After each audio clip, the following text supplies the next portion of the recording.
And we're live.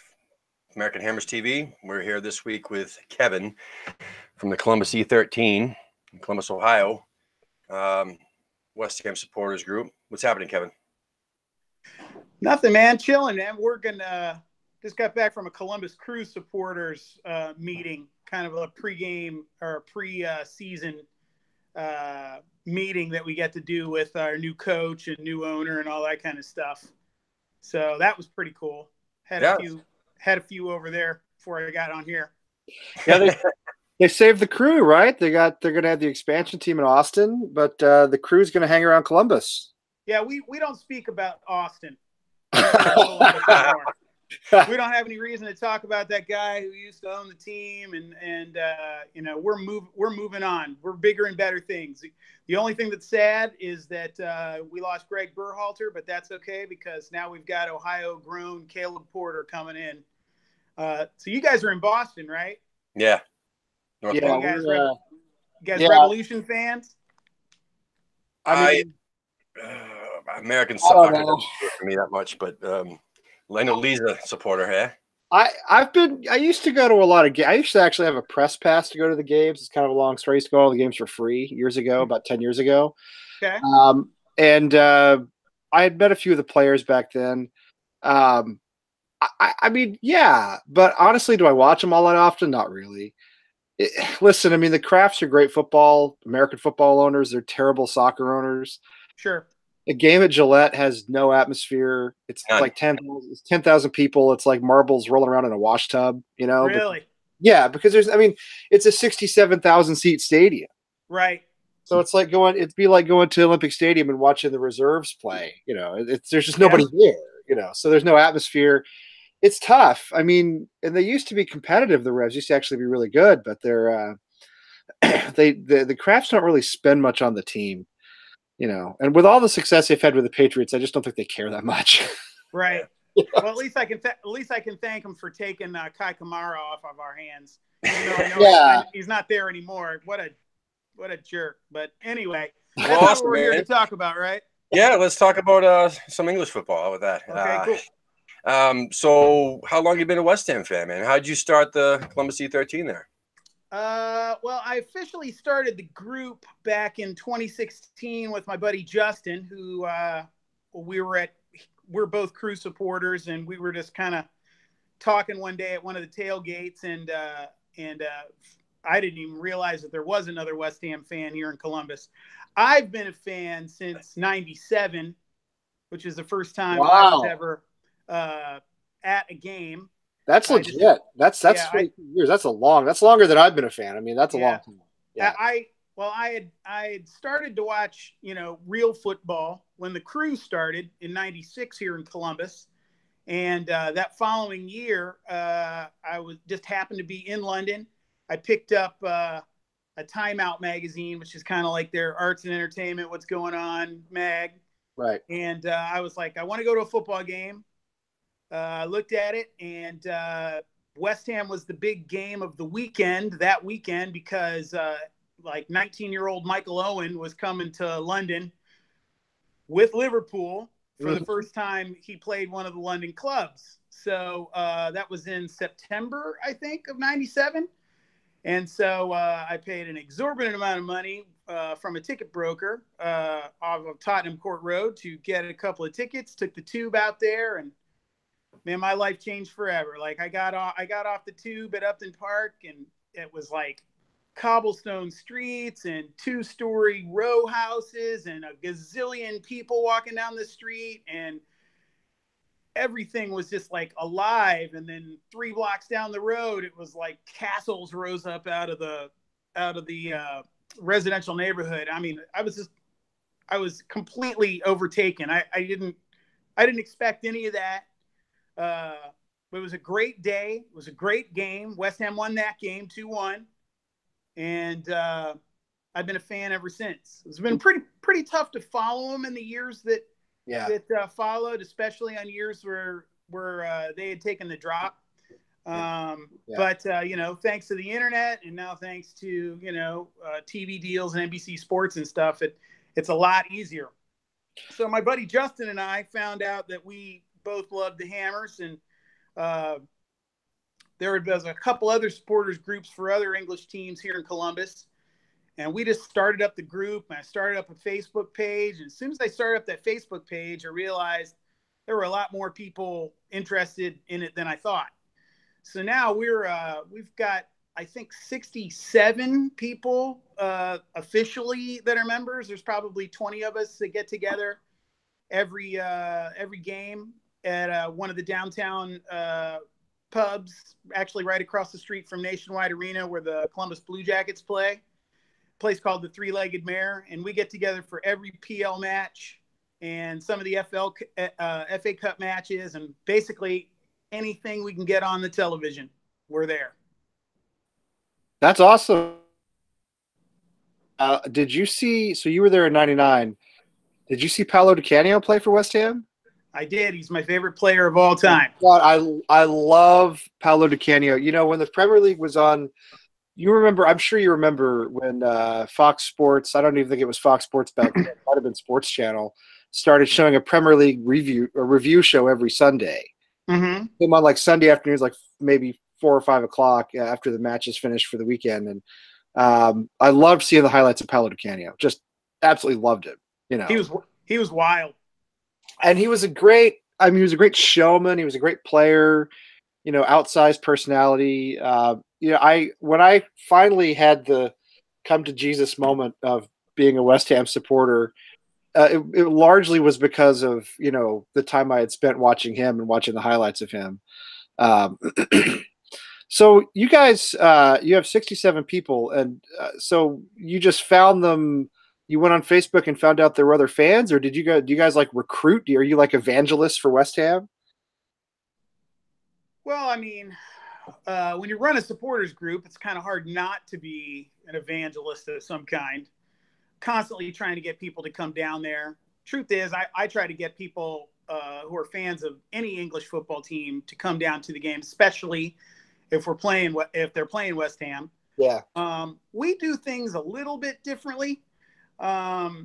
We decided, you know, because West Ham is a team that kind of like sticks in people's craw a little bit sometimes and ruffles people's feathers. So we decided going in, as we were a small group, it's gotten a little tougher to keep everybody together. But there was an Arsenal supporters bar, and there was a Tottenham supporters bar. Mm-hmm. And since then, there's grown to be, you know, a Liverpool, and there was even a Manchester United bar here for a minute, but they kind of fizzled out. We decided that on away games that we would travel to the away pubs. And so we have kind of created our own away day culture. Now, we don't just get together and watch the games. We do that, of course. But I've been a DJ for a long time, and I got a lot of special effects crap piled up in my garage. And some of those things are like, you know, bubble machines. And so we go into the Three-Legged Mare every weekend with 2 full-blown bubble machines and a big sound system. And I've got, you know, an iPad loaded up with the sound cards of all the chants. And we've even got probably 4 or 5 like expats from the UK who are, you know, so glad that there's a West Ham supporters group. And I've just found people along the way. It's like snowballed, you know what I mean? Like anytime I even hear the words, I'm like, come watch game with us. Hell, my wife works downtown, and one day I was dropping her off, and I had to drive through this alley to get back to where I work. This guy walking down the alley, it's like February last year, and he's wearing a West Ham scarf. And I stopped the car in the middle of the road, and I was like, is that a West Ham scarf?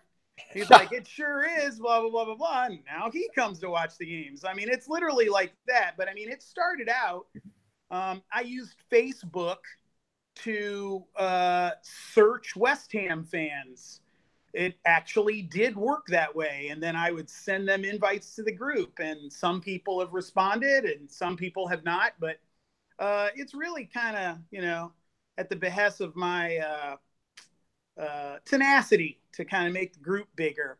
Because for me, it'd be a lot easier to sit at home and watch it on my 65-inch on my on my couch, but it's not nearly as much fun as it is to be with all those other guys drinking and eating breakfast food and bathing in bubbles. And you know what I mean? It's wild. We make it as wild as we can. And especially when we do invasion parties where we go to other bars, it's lots of fun because we sneak the bubble machines in there too. I got to kind of undercoat them and plug them in by the jukebox in the corner. We do it all, man. Yeah. So you get the bubbles in for the away pubs as well. You ever get thrown out of one? You ever have anybody like threaten you? Well, no. Interesting story though. 2 years ago, when we played Arsenal, and I believe we lost 5-1, we were at the Arsenal bar, and I got in there early. It's a bar we go to all the time anyway because they play all the crew away matches. So we knew the bartenders, and they're like, "Hey, Kevin and Heather's here." Heather, my wife, by the way. And so I plug in the bubble machine. Nobody even noticed. We sat at the same table that we always sit at. And it was a miserable day for West Ham, miserable.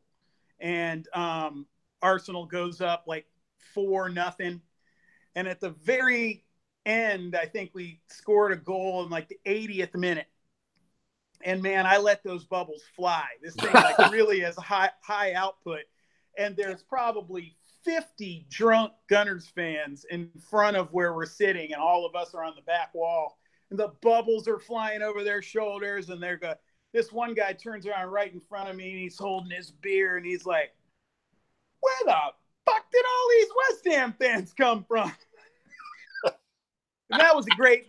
Even though they scored another goal and ended up beating us 5-1, it was 100% worth it because of that. And the Tottenham group's even bigger. They got like 70 people that come to every game. So they knew what we were going to do, and they came down. They were like, don't get your stuff out. So I had it with me in the bag, but they were like, just don't do that. All right. Sorry, go ahead. I got a quick question for you. So Tim and I had this discussion last week. Worst American Premier League fan base. Now, I think here in Boston, we have a lot of Liverpool fans because the Red Sox ownership owns Liverpool. But to be honest, they're really not bad. They're pretty decent guys for the most part. I think it comes down to either Arsenal or Tottenham. Because Tottenham fans think they support some little boutique hipster club when in fact they support one of the biggest, wealthiest clubs in the world. Huge. Right? And Arsenal because they think they play beautiful football the way they did 15 years ago when they had Henri and Pires and that whole group. And they think that they're they think they're football connoisseurs because, Arsenal play beautiful football. I think Arsenal and Tottenham have the worst Premier League fan bases. However, you've had a lot more exposure to people from especially if you've been going to other pubs. Mm-hmm. So who do you think is the worst? Well, I hadn't even mentioned the Chelsea group that's here. My real close friend Joey DiNapoli, he helps run the Ohio Blues, which is it's a pretty massive supporters club, and they there's a big chain of Irish pubs called Fido, and we have a couple of Fidos here. And they watch all the games. I mean, Fido is just a football bar. Like, you can go there and watch any team. I mean, they play Scottish Premier League, everybody. Right. But the Blues watch their games there. Our very first game ever as a group, 4 of us went to Fido on West Ham's opening game against Chelsea in 2016. Or 2016, 15? It was the opening day game. Lost that game too. They hardly had anybody there. We've been to Fido for the Chelsea matches more than anywhere else. And I would like to say that they are the worst. But this last time when we played them to a draw this year, they came to Three-Legged Mare unexpectedly. And they brought like 100 people. Oh, wow. So the bar ownership was like, we love Kevin. We want him to bring everybody down here. The place is getting rambunctious. They came up with a nickname for me because I play all the chants off my iPad. They started calling me Auto-Tunes. even though we're singing, I mean, it wasn't a great game, but I'm kind of happy it ended in a draw just for the fact that we were outnumbered like 6-1 that day. And I think they were looking for trouble. We ended up making friends with them and all, but if the result had been different, it could have been ugly. That's interesting. Yeah. Tim, I don't know if Tim agrees with me. I find that most of the Chelsea supporters I know are like in high school or younger. So I don't know. For some reason, every time I see a Chelsea shirt, it's some like 16-year-old kid. But I can see them being an obnoxious fan base, obviously, given the fact that probably most of them have joined on since 2003. Since Abramovich bought the club, and so they've never done anything but success. Yeah, that's cool. You're doing fantastic stuff, I have to say. I mean, Tim and I were talking last week about how there may be like we represent about 20% of the West Ham fan base in Boston. There are maybe like 10 of us. Okay. And we don't ever. There are a few guys who go down to a bar downtown, but Tim has kids. I have kids. I never go. I mean, I never go on a Saturday morning. I should. I have get out there, man. I know. I have a friend up in New Hampshire, and I go watch games with him sometimes, and that's or he comes down and watches with me, and that's kind of the most of what we do. So we need to grow this Boston group and maybe find a place that's we both live about 30 miles north of the city, so maybe find a place closer to us where we can go. But anyway, so I don't know. What do you think? Get in out of there. Do what? It's a pain in the ass to get in and out of there. Well, that's the problem with anything in Boston is it's hard to get to and hard to get out of. And again, we live like 30 miles away. So there's no straight roads anywhere. It's not like it's all old roads, and so there's no direct way to get to Boston from here. And sure. It's my sister used to live just north of the city in Andover. Oh, right. They're right there. Yeah. Yeah. I'm in Chelmsford and Tim's in Lowell, and I used to live in North Andover. So I used to live right next door. Yeah. Know exactly where that is. Yeah. So the stories are fantastic. I'm loving going to the away pubs and sneaking in the bubble machine. I think that's brilliant. So I don't know, Tim. What do you want to talk about? You want to get on to talking about Liverpool and Palace? Yeah, in a minute. Yeah, I just wanted to say that the reason why I sought you out to begin with to be one of our first guests was the fact that I did do a little bit of digging on what you guys do, and I'm glad that you were able to say that on here. That between Facebook and Instagram alone, you guys have a massive support. Right. Yeah, and you're actually probably one of the bigger West Ham supporters groups in the country, which is cool. Like I know Dallas has a massive one, Los Angeles and DC Irons is pretty big. But you're definitely, one of the top organizations out there and trying to promote and spread the word or the gospel, I guess, of, being a West Ham fan, which is really cool. A lot of the supporters groups that I've found online anyway, from around the country, not all of them are really in it, seriously. I mean, a lot of it starts as fun for most anyway, but, a lot of them don't take it as seriously as some of the bigger groups. We all know supporting West Ham is not fun. It is. I love stress. You got to remember one thing. For me, it's a blast, and I'll tell you why.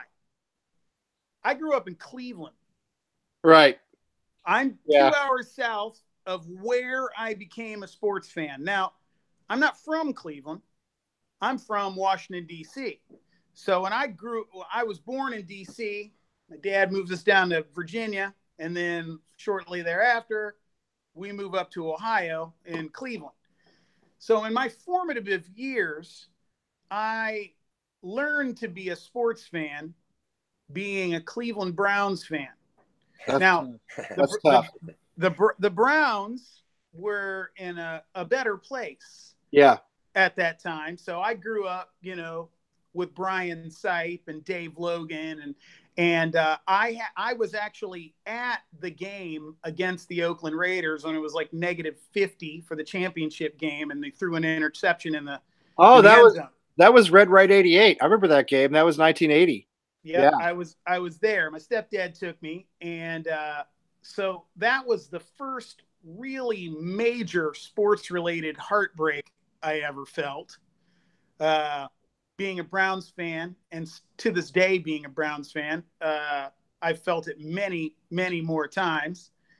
But but West Ham, the allure of the kind of like not just it's weird. Like, so I grew up an alternative kid, you know what I mean? Goth industrial punk rock kid, and the area when I very first saw a game there, the atmosphere surrounding the team, the bands that I learned about that supported the team, you know what I mean? West Ham is punk rock, you know what I mean? They maybe not anymore, you know, but they they are, you know what I mean? Like, two of the guys in our group are in a really good oi band called Self Defense. They're a West Ham band. Other guys in, like, there's a Nashville band. I can't remember the name of the band, but the guy's name is Mike Sims. He's in heads up, like, or is in charge of helping with the Nashville Hammers, and he's got another punk rock band.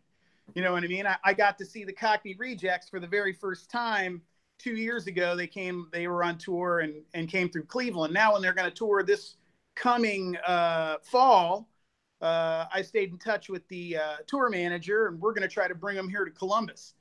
Well, I've got enough guys that are ready to open. You know what I mean? Yeah. So to be, are they coming to Boston? They should come to Boston. Oh, I'm sure that they're going to. They're booking dates through like September and October right now. All right. Well, that's good to know. That's yeah. You know what? I'm with you on the punk rock thing. I am, because I've always loved punk rock too. And the other thing that has always appealed to me about West Ham is that we're not successful. You know, right? I know. I relate as a person. I relate to that. You know, I'll tell you. You know, I always say that I didn't choose West Ham. West Ham chose me, and I think that's true. I think that's probably true for most West Ham supporters, because no right-minded person chooses West Ham. But there's something about supporting a club that has never won the league, that hasn't won a trophy since I was 6 years old, and wouldn't have known about it back then anyway. Right.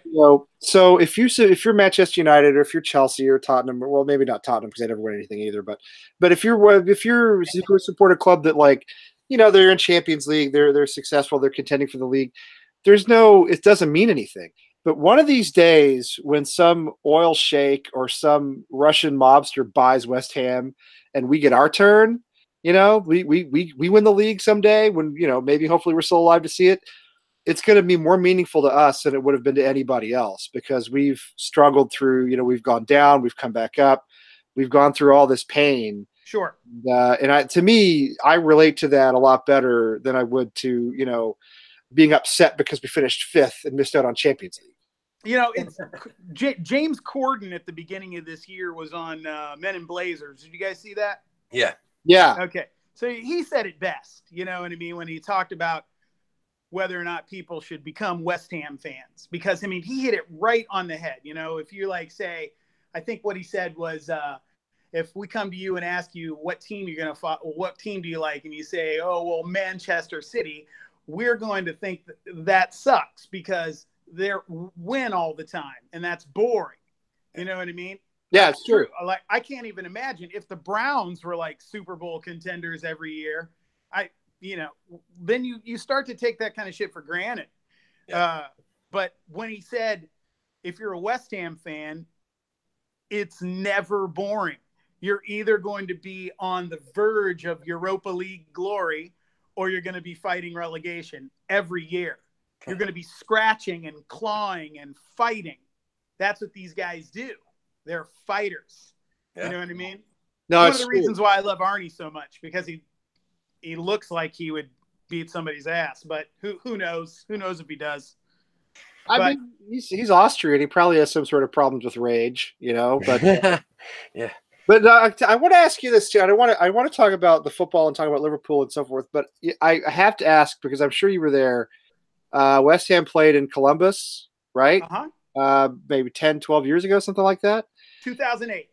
Okay, so 11 years ago. And there was trouble, wasn't there? Like, a little bit? There was indeed. What happened? Can you tell us what happened? Like, what really happened? Oh, yes. It was a dark day, but yeah. Okay, so at the time, I was a Columbus Crew supporter, but I felt that my allegiance that day was with the West Ham fans. I sat with the West Ham fans and wore a West Ham kit. At the time, I used to publish a little mini magazine, and I was taking pictures of people that had traveled overseas. Adidas used to put a couple of these matches on a year. One year we played Newcastle and all kinds of hell broke loose, but not like the fight that happened at the West Ham game. So what happened was, in the corner of the stadium at Crew Stadium, we have what is called the Nordeca. The Nordeca is where like the loud general admission supporters sit. It's where I sit. I also run the drum corps in the Nordeca. So I wasn't over there. And truth is, I hadn't started sitting there yet. But at halftime, they blew the whistle, and the stands around me, which were probably down near the goal line at the other end of the field, cleared out. And I was like, wow, I guess everybody had to go to the bathroom. They walk up to the upper concourse. They walk across to the top of the Nordeck, and the West Ham fans that were there, especially the ones that had traveled from overseas, they, from what I understand, I wasn't standing there when it started, but they were kind of flexing above the supporters, and they walked right down to where, I mean, in the States, we don't keep people separated like they do in English football. Right. All right. Great story for you on that too, but that's a very serious mistake. And security learned that day. So they just walked right down and started calling them every name in the book. And all of a sudden the Nordeca area kind of cleared, and there was a brawl on the upper deck of Columbus Crew Stadium. I don't remember how big a brawl, because by the time I realized what was going on, I could see it from the seat. So I ran up there. I don't know why I ran up there. I'm a lover, not a fighter.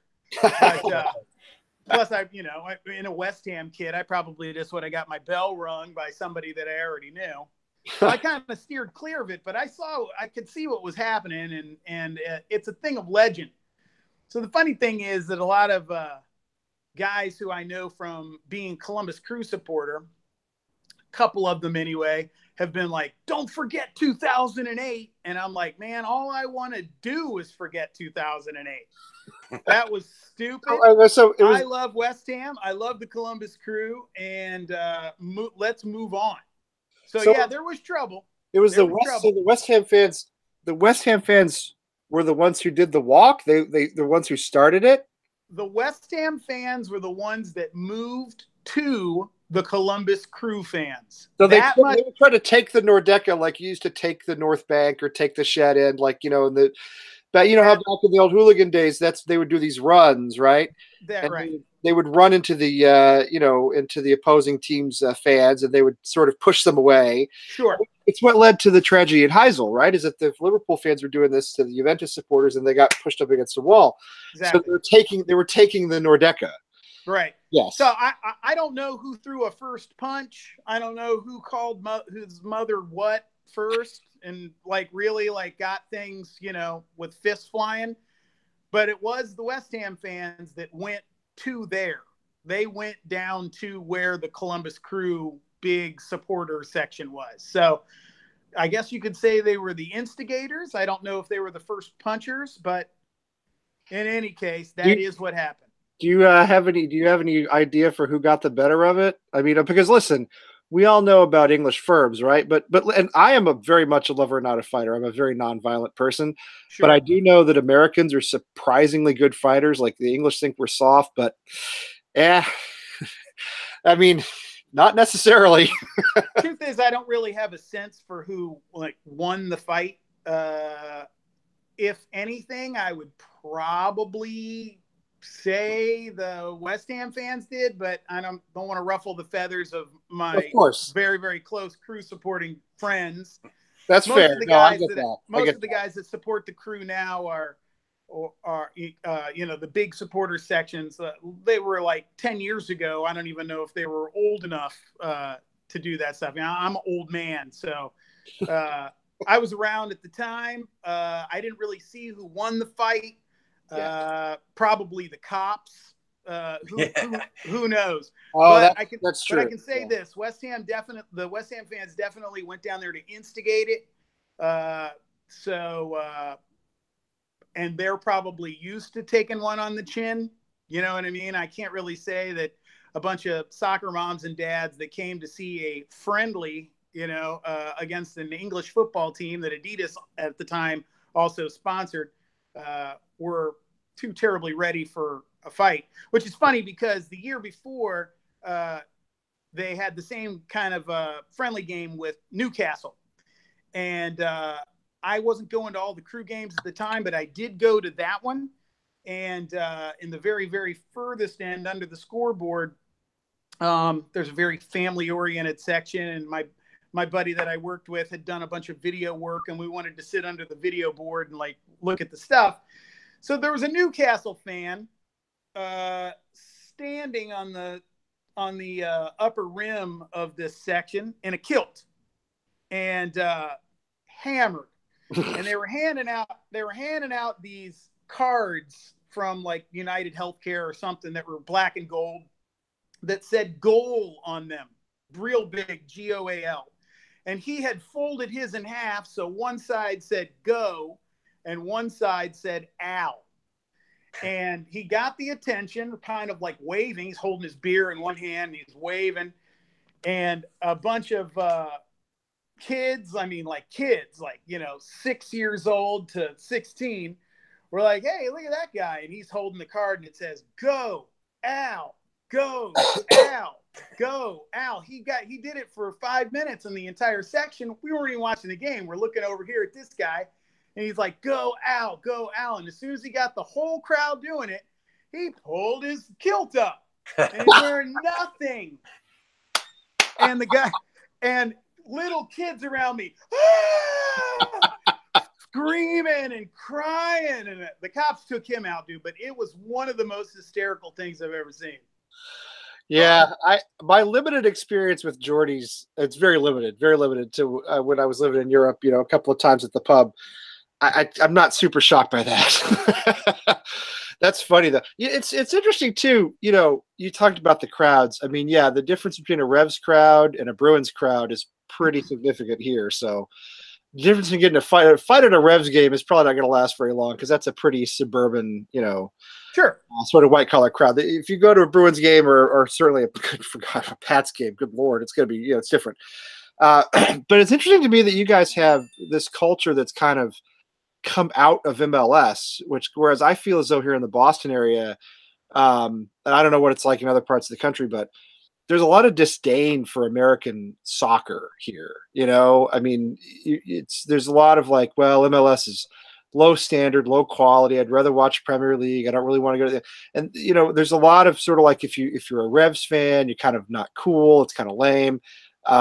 So there's a real, I think, maybe Tim can tell me if I'm wrong. I think there's a kind of a conflict between, the people who MLS people and kind of Euro people or sort of non-domestic people. No, New Englanders are very stubborn. And we've, even me growing up, I remember it was a forced sport region. I mean, that's it. Baseball, basketball, football, hockey, and then the other sport, which was, soccer. And it's pretty much still that way today, unless it's European soccer. I mean, European football is very attractive. It's very also physical, which is somewhat appealing now. We're getting more and more. I mean, it's growing, obviously, significantly. And there's, more and more people who never even, watch soccer. Like I didn't watch soccer until I was 28 years old.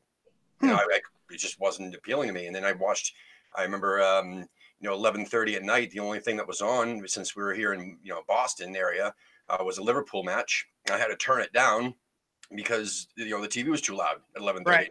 The crowds were so loud. I'm like, wow, this is insane. And then one thing led to another, and I'm a West Ham fan. But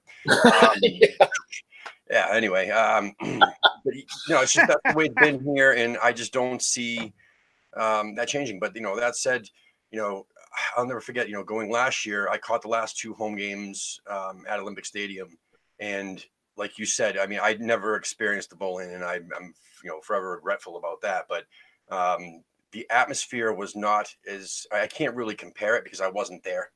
Right. Bowling. However, It was amazing. Like you said, the streets were filled, man.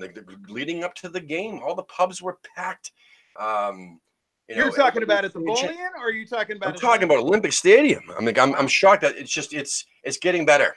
Is my point. And same thing with, being here in America, with the exception of, the Revolution. It was like Lee said, the fact that they have a stadium that is almost 60,000 plus, and they have it all blocked off and taped off, except for like maybe 14,000 people there on average.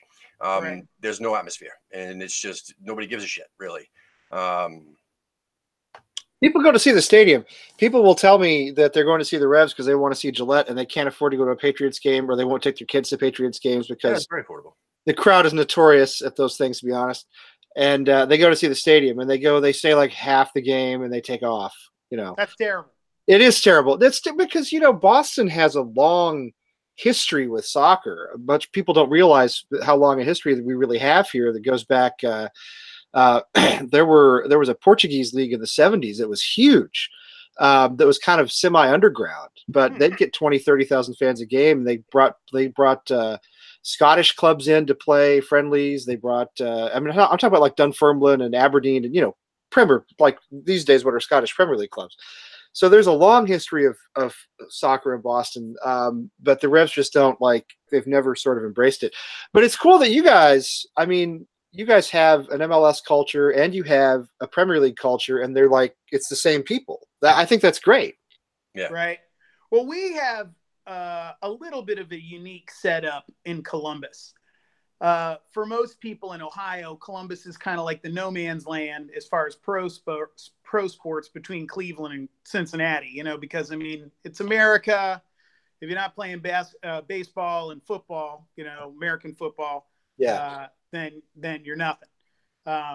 What we have in Columbus, annoyingly so sometimes, is my alma mater, the Ohio State Buckeyes, which dominate the landscape here in a way that is, I'll just leave it at frustrating sometimes. Yeah, I would think so. And it's funny because we have no college sports culture in Boston, but I grew up in Texas where it's also very big. Sure. But yeah, I can imagine Columbus is all about Ohio State. But you guys have the Bruins, and when the Blue Jackets started up here in the 90s, even that didn't catch on very well. And they have the formula with the Blue Jackets. They've got a downtown stadium that is 5 blocks from where I'm sitting. You know what I mean? It is smack in the middle of everything. It's a major, and the stadium is owned by Nationwide Insurance that is right across the street from the place. That thing is going nowhere.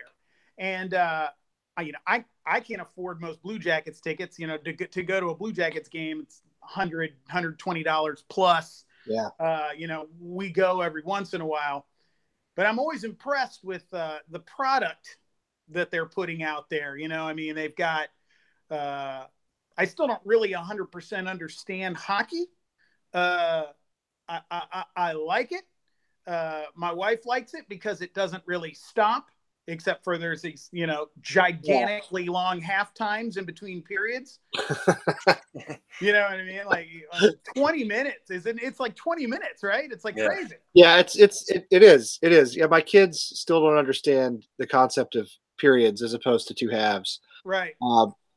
But yeah, and for the longest time I didn't understand when they switch out players in hockey, and you see 5 guys jumping over the wall and 5 guys. I'm like, yeah, why did they do that? When does that happen? What dictates all that? Anyway, long story short, it's rough because real football culture, even though it started in America in the 70s, it did catch on when it very first happened here. So the Crew started playing at Ohio Stadium. It's a 100,000 seat stadium for the Buckeyes. And I know exactly what you mean about 20,000 people at Gillette and the 60,000 seat stadium, where you've got 22,000 people at a 100,000 seat stadium. It looks like nothing. So the funny thing is, though, now we've got the first soccer-specific stadium ever built in the U.S. for the Crew.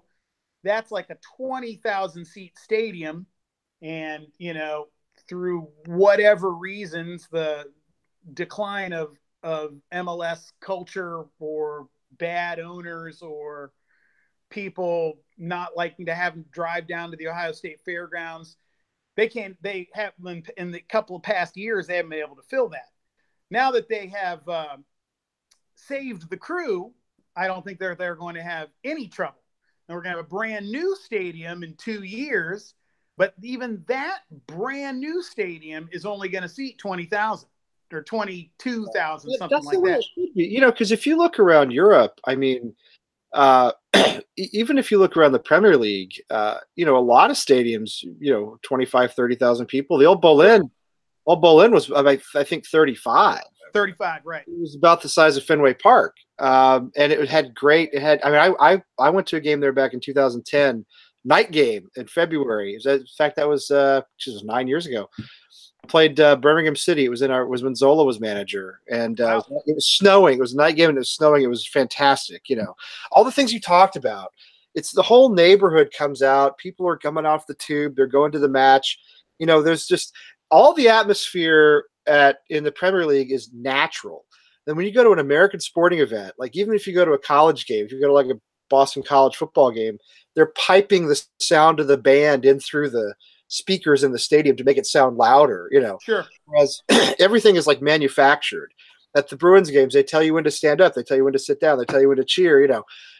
It's like you get instructions on how to do everything when you're how to be a fan.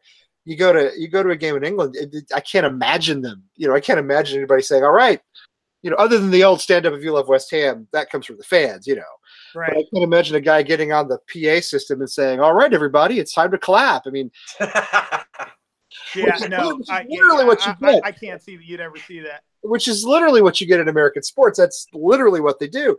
So I love the fact that it's all organic, and I think it's part of the problem we have in New England is we have this gigantic stadium that's meant for football, American football. It's meant to have the spectacle of American football, whereas soccer is a more sort of natural passion that you don't have to poke people in the ribs to get them to get excited about it. Sure. But it's cool that you guys can mix Premier League and MLS. I think that's healthy for American soccer, and I think it's healthy for the Premier League in the US too. And I kind of wish we had more of that here. I don't know, maybe someday. But let's talk Liverpool. Let's talk Liverpool. Yeah, I know. I've been going on too much. I was just going to say, I think that the more that we can get towards like an away day type culture. I mean, when you're talking about Britain, you're talking about the entire country being a little bit bigger than, Alabama. Yeah. Right. I was watching, you guys know who the F2 is? They're freestylers. YouTube. Oh, YouTube yeah. Okay. So they had a show on NBC Sports that I thought was really, really great. I wish it was still on, but it was only on for one season It's Called Football, where they did like an expose on like whatever team, and this funny thing is they both grew up in North London. One of them is an Arsenal fan, one of them's a Tottenham fan. They're both incredibly skilled players, but they did one on West Ham, and they were talking about the differences. This was like, the first year that we were at London Stadium, and now I'm like losing my train of thought. I can't remember. Oh, I remember what it is. Is they had now I'm like lost it. I was bringing it up there was a good reason. Oh, the away day culture. That's it. That's what it is. They were it was them who highlighted the fact that like the furthest away, like from Newcastle to Southampton, you can take a 5-hour train ride and you're there. 5 hours is nothing. And before this coming year, 5 hours was my closest away game for the Columbus Crew, like to get up to Chicago. You know what I'm saying? Yeah, we talked about that last week. I mean, West Ham fans talk about the long trip to Burnley. I mean, I grew up. It's nothing. I've lived in New England for 20 some odd years, and I'm used to shorter distances. But I grew up in Texas, and I grew up in a place where people would drive 2 hours each way just to go to work every day. Yep. So it is different here. It's the away culture. I mean, we're, quite frankly, even if I were more of a Rev supporter, I'm not just going to drop into a game in Philadelphia, drive for 8 hours, and go down there. It just doesn't work that way. But I do. Before we get too far into things, I do want to talk about Liverpool. I know, I'm sure you guys do too, and why the offside rule apparently does not apply to Liverpool. And I'll tell you this: I read. So you guys, I'm sure you guys follow ex West Ham employee on Twitter, right? Mm-hmm. So he knows everything about West Ham. He's never wrong. Sure. He's always right. Yeah. And his takes are really good too. And he said something that really struck me. Jurgen Klopp, a guy I really respect for the most part. I really do. I think he's a great manager. I really don't have a big problem with him. But he manages to complain about the referee in a match where Liverpool scored an offside goal and almost scored a second offside goal to win. And he actually comes out and manages to complete. This is astonishing to me. Right. He said something about how the bubbles made the pitch slippery. Did he say that? Yeah, he did. Yeah, he did. Oh, I didn't read that. I'd read something on Claret and Hugh that basically he had said something about because of the offside call, which he is used to. He was like, it's part of the game or whatever. Oh, yeah. He felt that the refs were firing it up for West Ham in the second half to like even things out. And I thought that was a pretty shady opinion as well. That's terrible because I certainly didn't notice that myself. They sure didn't do it when what's his name there, Ojiri, whatever his name is, almost scored on us at the end and on what would have been an offside goal in the last kick of the game. So right. Yeah, however, that performance, I mean, incredibly encouraging after what we saw the 3 games before. I think the question now is, and Tim and I were talking about this before we started, before you got on. So what do you do with Palace this weekend? I mean, I personally think we're a better team when Arnautovic is up front. But we just pretty much effectively beat Liverpool with Antonio up front, without Arnautovic, without Nasri, who also is going to be available again this week. So, I mean, if you were Manuel Pellegrini, if you had that spectacular hairstyle and all that money, what would you do? I really don't know what I would do. Well, I'm a big fan of Arnie being up front. That being said, even when he was hurt in December, we were fine. Yeah. It's one of the things that made it so that my heart wasn't too broken if he'd ended up, which I'm glad he didn't, going to China. That being said, I would put Arnie up front, probably not by himself. I wondered about that too. Yeah, I thought about that too. I mean, we're away, so usually if you're away, you're going to be, maybe a little more conservative. But sure, Pellegrini hasn't really been like that. We've mostly played attacking football under Pellegrini. Oh, for sure. Which is great, which is the way it should be. I've had the same thought. Put him up front. Maybe Antonio's up there with him. Maybe Chicharito's up there with him. I don't know how well they pair. He doesn't really pair well with anybody, really, to be honest with you. Well, he doesn't want to. It's because he's selfish. Yeah. And when he's scoring, that's great. Yeah, when he's not scoring, it's a problem. I know you don't like him. You're not as sold on him as I am. Correct. Right. Sorry. Let's just hope. The only thing that I hope to see out of Arnautovic is, let me think. Okay, so when he's on, right? Yeah. When he is having a frustrating day, you can tell right away. Yeah. When the ball isn't falling, right in the right spot. When you see him throwing his hands up, like, oh my God, why didn't that happen? You can tell right away, by the way he walks a little and then sprints, and just by his body language. The guy wears his heart not just on his sleeve, on his whole body. Yeah, because he'll do that, and then he'll score a minute later. Right. I mean, he'll see him all miserable and, not walking back. He'll be walking back, and then, all of a sudden there'll be a counterattack, and he'll score. But if he's having a bad day, the opposing team knows right away that they need to worry about him a little bit less. Yeah, that's true. You know what I'm I saying? agree. The thing that really struck me over the last two good performances, that being this past week against Liverpool and then a couple weeks ago against Arsenal, was this is going to sound so rudimentary, but the passing accuracy and the pace of the game for both of those games. Nobody seemed, for lack of a better word, lazy. Correct. Yes, I agree. Nobody seemed to be missing. You know what I mean? And I'm a big Felipe fan as well. Maybe Felipe a little bit in the Liverpool game, but I mean that Arsenal game, man, every pass was like snap, snap, snap, snap. None of that long ball crap into the middle. Yeah. You know what I mean? You know what? I used to be a big fan of that. It's a big Greg Berhalter thing. You know what I mean? We had a big guy in the middle at the Columbus Crew. That was like the tactic, you know, send it sailing in front of the goal, you know, but Andy Carroll hasn't had a wonder goal in a long time.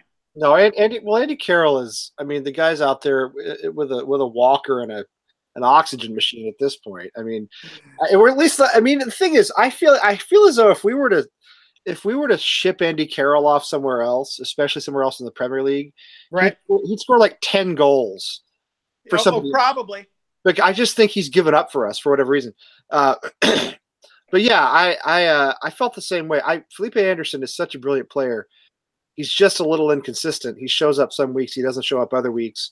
At least that's what I've noticed anyway. But you know, I thought the effort against Liverpool and against Arsenal is the same way. As you said, the accuracy of the passing, the pinpoint passing. Against Arsenal, I thought Nasri was fantastic with little flicks and touches. We don't get a lot of that at West Ham. You know, we're more like the Mark Noble, like who, you know, I love Mark Noble for his effort, but he tends to go for the longer ball, tends to hoof the ball a little bit more. Right. You get Nasri in there, and he's doing the European thing, he's doing the French thing, little, you know, it's a little tiki-taka type stuff. So I'm with you. I don't know why we produce those performances one week and then not the next. Yeah. But when we do, we're really, really hard to beat. Right. I would agree with you there. I think you'll be able to tell like pretty much right when the game starts, like what kind of a day it's going to be.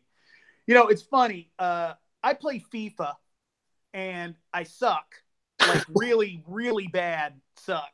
I originally started getting the later version of FIFA like 2 or 3 years ago, mostly so that I could, you know, before West Ham games, play computer versus computer and just like get to watch another game before I get to watch a West Ham game. Yep. But the AI built into the game is really good. And you know, the player ratings and all the abilities and all this stuff, it's a lot of programming that I don't understand. But their representations of how good or not good the players and teams are is pretty dead on. So that's true. I've been constantly trying to learn how to be better at FIFA, which I'm not being successful at. I still suck. So, but I have got myself up to playing against like semi-pro AI in the game. And I play, you know, 2 or 3 games during the week. You know, I come home for lunch and I play a game, like a big 5-minute halftime match against whoever our opponents are that week, just to kind of get a gauge and see who the players I probably should be watching for this week. And, you know, if you're playing the AI, you have to continually put yourself up to next level or you're just going to be too good. I got to a point where I was beating the beginner level, like 12-0 every game. But Liverpool was a lot easier to beat than Palace in FIFA. A lot easier. That scares me a little bit. The matchup, yeah. Yeah, and that's I was a long way around the block to tell you I'm a little bit leery of this weekend. I mean, it's Palace. They're a lot lower in the table than some of the other people that we've always done better again. But I mean, we're West Ham United, so you know, if they're in the relegation zone, we lose. You know, and if they're top 6, we win. So that's the way it goes. But this run of matches we have coming up, it's Palace. I think it's Huddersfield and Fulham. Not sure that's the right order, but it's, 3 clubs lower than us in the table, like 2 in the relegation zone. Sure. I absolutely do not expect 9 points. I mean, it's reasonable to say that we could win all 3. Sure. But Palace, to me, especially at their place, whatever it's called now, Selhurst. Yeah, Selhurst. Is it still called that? I thought it had like a corporate name of some sort. No, I think it's just Selhurst Park. Because if you watch the old movie The Firm, the old '80s movie The Firm, I believe all the football scenes were actually filmed at Selhurst Park, believe it or not. But it's a little tiny bit of trivia there. But especially at their place, we struggle there. We've struggled. I've watched this play very poorly there. And I feel the same way you do. You watch the first 10 minutes of West Ham, you know what you're getting for that day. For some reason, especially under Pellegrini, you watch the first 10 minutes and it's either going to be, some really good, attractive football. We're going to have a chance to win, or it's just going to be a slog. And the best we can do is hope Fabianski saves us again, as he has over and over this season. Oh, wow. Signing of the season for sure. Oh, he's Hammer of the Year in my book. I mean, I don't think there's any competition at this point. But yeah, they scare me. So Zaha is or is not suspended. He was suspended, but he's appealing. I don't know if he's going to play against us or not.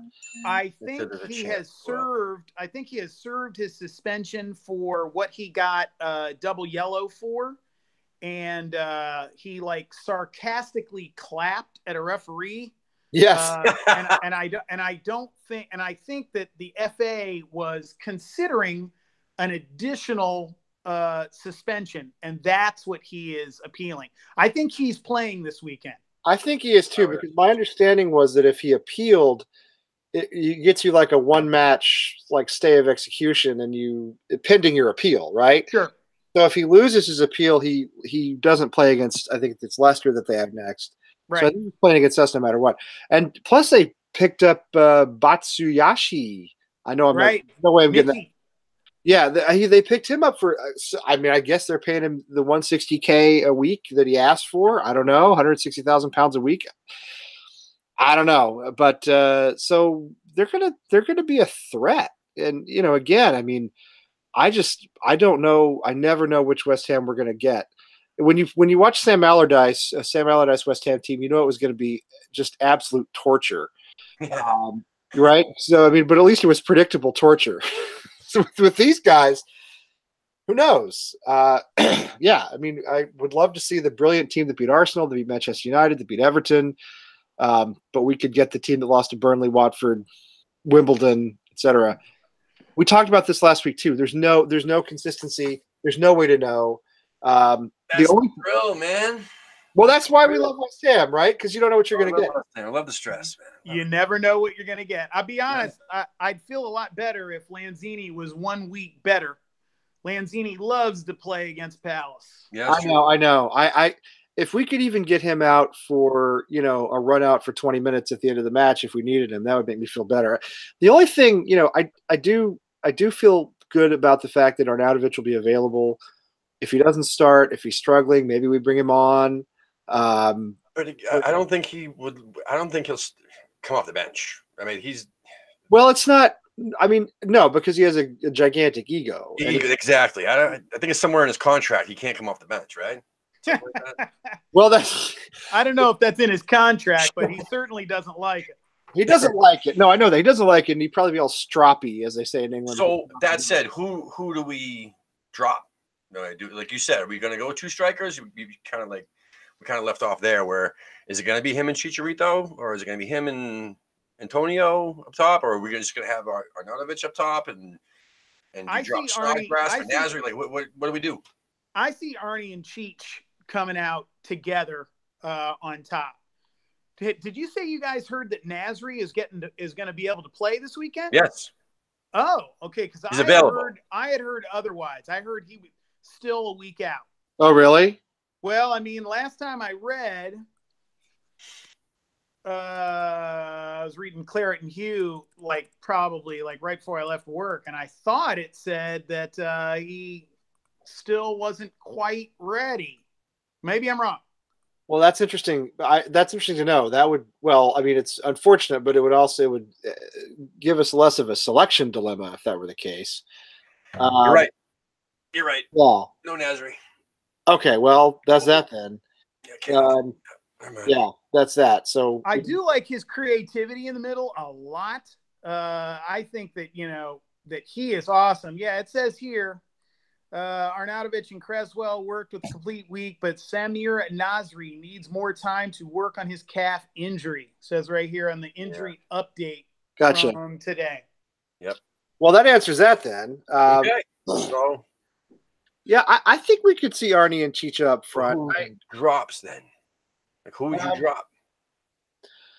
Well, Snodgrass is always a candidate, although I like him. Oh, I love Snodgrass. No, I do too. I love him. I mean, but he's usually one of the first players who gets dropped in a situation like that. Yeah, you can't drop. I mean, what about Noble? Well, that's the thing. It's one of those things. It's in his contract. You can't just drop him. Well, I mean, I mean, I can tell you with the squad that I fielded against Palace on FIFA earlier today, I had Arnie and Cheech up front. Across the back, I had I put in Fredericks, kept Zaba on the bench, had Obana, and then Diop, and then Cresswell. Yeah. And then Noble and Rice in the middle, Antonio on one of the wings, and on the other side, Felipe. Yeah. So that would drop. Oh, yeah, all right. That would drop Snodgrass. I mean, I had Snodgrass on the bench, and I brought him in. Yep. Yeah. That's a good lineup to me. Definitely. I mean, I think that's Can we talk about Ogbonna's performance last week though? Because that seems to be overlooked like quite a bit. He was good. I mean, he was phenomenal. Yeah, like, he showed the Ogbonna of old. I haven't seen that in the last 6 matches he's performed in. I mean, he was actually, I had Felipe as the man of the match, man, but I would say he was a close second. No? Yeah, he's been holding his own, especially. I follow him on Instagram, and then I posted that picture of him. I think it was after Wimbledon, that just said, "Well, that sucked," with a big picture of Obama in the middle. Right. And I don't know if you saw it. I tagged him in it. The funny thing is, I thought that day he had an awful day, and then I go on CNH, and they're like, "Well, Obama was awesome, but everybody else was terrible." And I was like, "Man, did they watch a different game?" So then I just shut up and watch. I've been watching him close. This Liverpool game, he was great. Great. And it wasn't until I watched the match a second time that I really noticed that, because people kept saying on Instagram and Facebook and everything else that, he was a close second for man of the match, man. And I'm like, really? So I watched it a second time, and I'm like, holy shit, no, he was fantastic. He's always he's a defender. You don't notice it as much. That's why. Yeah. He's always been capable of it, though. He's a good player. I mean, he had, again, he's inconsistent like most of our players, but we've seen him perform like that before. We've seen him be brilliant. And you get what really, I don't know. I don't really follow other Premier League clubs closely at all. So I only really know the tendencies of West Ham supporters, but you have a guy have a bad match and they want to, they want to ship him off to Turkey, right? They don't ever want to see him again. I mean, Ogbonna had, he had a couple of poor performances. Everybody does. But we know what he's capable of, and I knew he was capable of having a good performance. We talked about it last week on here, how we still thought he was a good player. Right. So it didn't, I wasn't shocked. I was pleased, but I wasn't shocked. But it is funny to me how, West Ham fans, every match it's like they wipe the slate clean for every player except Mark Noble, and they decide, whether he's brilliant or whether he sucks. Yeah. So what do we think for a score? I wouldn't be upset with a draw. I hate to say it, but away to Palace, I think they can score goals. I think it might finish like 2-2. Kevin? I'm going to say 3-1 us. I like your prediction better. All right. Well, I was going to say 3-1. I'll say 4-0 then. Okay. I'm a notorious pessimist, though. I'm a notorious pessimist. It's another reason to support West Ham. I'm always a pessimist. So, but here's the problem, man. It's Tompkins. I still have a burn on my ass for us selling Tompkins. He's one of my all-time favorite hammers, man. Love Tompkins. God. I loved him too. No, I feel the same way. I loved it. Is it Kouyate there as well? Yeah. Yeah. Is he available for them? I thought I read he was not going to play. No, I think he is available. And Well, I hope they play him then. I was almost hoping we didn't mention him in the chat here because in the FIFA game he was the first goal against me. Oh yeah. Well, Yeah. Listen, anybody who used to play for West Ham will score against West Ham. So if it's going to be 3-1, he's going to be the one.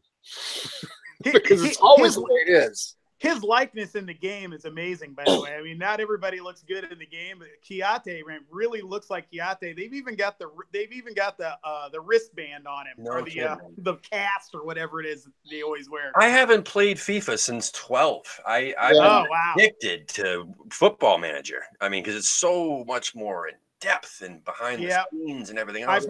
I've heard that. My buddy up in New Hampshire, Tim, the one I always tell you about, he plays Football Manager.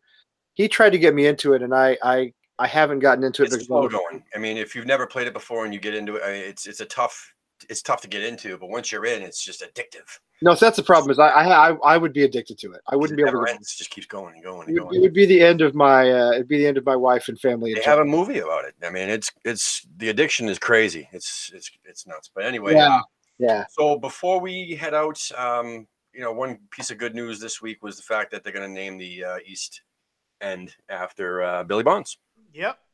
Yeah, awesome. I should tweet. We've got to set up an American Hammers TV Twitter account because I've got the Merrimack Valley Hammers Twitter thing. I got a couple hundred followers. I was digging around on YouTube the other day. I was at work. I was a little bored. There's a great video of. It's a VHS cassette of West Ham appearances on Match of the Day. It came out in 1991. Somebody put it on YouTube, and so I guess Match of the Day started in the 1964-65 season. So it starts with the FA Cup win in 1964, and then it goes through like 1989, 1990, which I believe we got relegated that season or had just been relegated. I can't remember, but anyway. Because again, this is a little before my time with West Ham, but great hour and a half, and which I sort of watched bit by bit. Tons of Billy Bonds footage. I mean, if you talk to guys, like my buddy Ken, if you talk to the guys on Facebook who were around in the 70s and 80s, this guy was the ultimate West Ham legend. He was tough, he was mean, he was physical, he was skilled. He was everything to the club, and I think it's. Fantastic. And plus he was a good manager too. He was actually a pretty successful manager. So I think it's fantastic. He's having a stand named after him. I'm not sure how an Olympic stadium that's oval shaped has stands, but however that works, look, his name is going to be in the ground. That's the way it should be. They didn't treat Bobby Moore well after he left West Ham. Bobby Moore, for the legend he is, and how much everybody loves him, there's all this merchandise. Bobby Moore 6 merchandise over the last 10 or 12 years West Ham have tried to sell. The club pretty notoriously did not treat him well at all after he left. And I think they learned a lesson. I think the subsequent owners, in the last, because he died 26 years ago, I think the owners since then have gotten better about bringing the legends back. I think it's wonderful they're treating Billy Bonds where they are. They get Tony Cotty hanging around. They get, Marlon Harewood's around. I mean, well, that's what I mean. Carlton Cole, who's Cole's hanging around. Jack hangs around Carlton. Yeah. I think it's great that they bring those guys back in. I think it's great they're honoring Billy Bonds. I wish I had been older and more English in the 70s to have watched him play. It didn't do any good being a 5-year-old in Texas in the 70s. Didn't help me very much with Billy Bonds. So, but the highlights are fantastic, and the old matches are tremendous to watch in the mud and the slop and everything else. Beautiful stuff.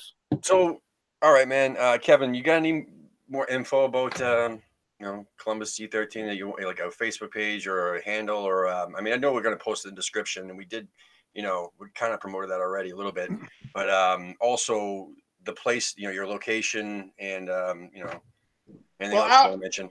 We watch all the games at, like I said, the Three-Legged Mare in downtown Columbus.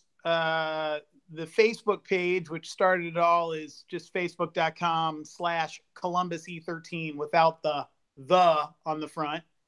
At the time, we did it so that we weren't like the Ohio State University, but that is part of our name, the Columbus E13. Yeah. So funny. So many people ask us, well, what's the E13 all about? And I'm like, well, you'll figure it out. Right.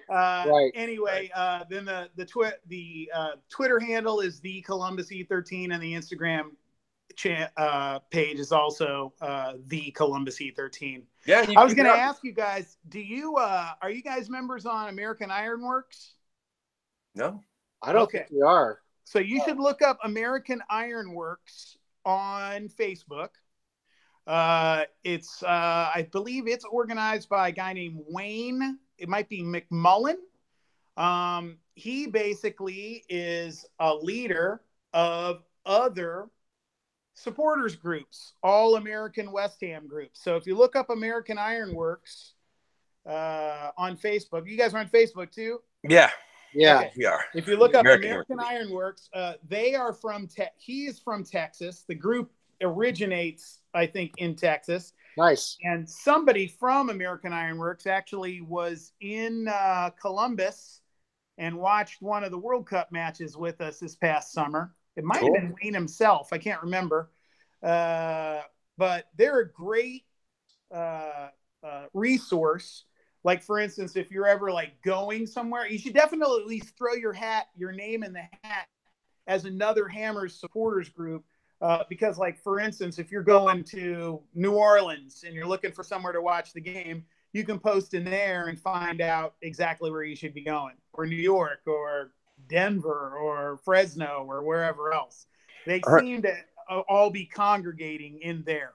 100%. Yeah. So that's why we started, really, was we want to, have a YouTube channel that invites, a different person each week. And we're going to start actually Monday. We're going to have somebody on from the Queen City group, the Charlotte group. Yeah. So, and then we haven't quite solidified. I think DC is going to be on next Thursday. So we're going to keep doing that over and over and just try to get everybody. And then we'll even recycle, and we're going to want to keep pushing the supporters clubs by inviting you guys on and talking about your group.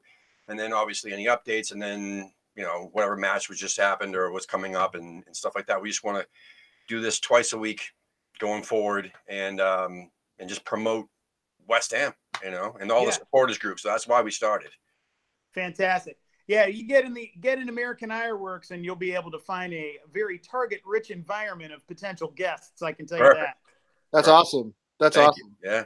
So anyway, it's been a pleasure having you on, man, and it's always a pleasure talking to my buddy Lee, because we live close, but we don't hang out that much because there's no real supporters groups around here. I was going to say, gotcha. Well, if you're ever in Columbus, you are more than welcome to come watch a match with us. I was going to go, Kev. I went to TCU. I went to Texas Christian for college, and we were supposed to play at Ohio State last season, but the game got moved to Arlington. So I was going to go to Columbus, but I didn't go. So I'll have to find an excuse to go out there because you guys have a great supporters group. It seems like a lot of fun. I was there for the Oz Fest in '98.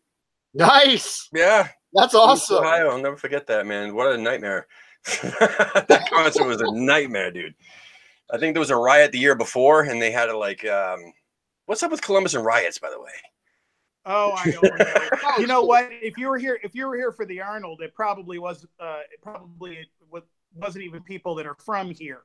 People come from all over the planet for the Arnold Festival. It's truth is, living here is kind of miserable for that weekend. But it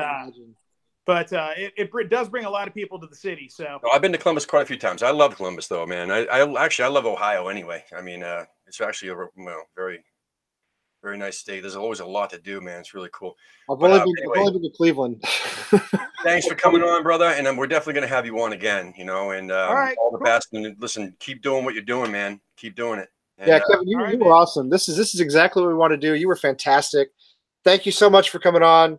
We'll all be there Saturday morning, whether we're at the three-legged mare or whether we're in on a couch in Chelmsford. We'll be there in spirit. All right, guys. So don't forget to like and subscribe the channel, and let's keep on going on, man. West Ham till I die. Cheers. All right.